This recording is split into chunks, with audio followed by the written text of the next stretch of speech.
પંચમહાલમાં પહેલા દિવસથી જ્યારથી ઉમેદવાર તરીકે હું જાહેર થયો તે દિવસથી તમે જે તમામ મતદારોનો ઉત્સાહ જે આજે જે આપણે પહેલા દિવસથી જે કીધું હતું 5 લાખ પ્લસ થઈશું, જે તમને પરિણામ આજે આપણને મળ્યું છે. અને આ તમામ જીત મારી નહીં, મારા કાર્યકર્તાઓની જીત છે.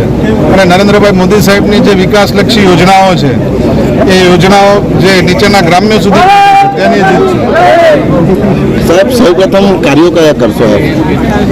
મારા સમક્ષ જે કંઈક શિક્ષણલક્ષી કાર્ય છે, કે યુવાઓને લગતા જે કંઈ કામો હશે, કે ખેડૂતોને લગતા જે કંઈ કામો હશે તેનું પહેલું પ્રાધાન્ય આપે. 3 જિલ્લાનો મોટો વિસ્તાર છે, ચેલેન્જ પણ છે.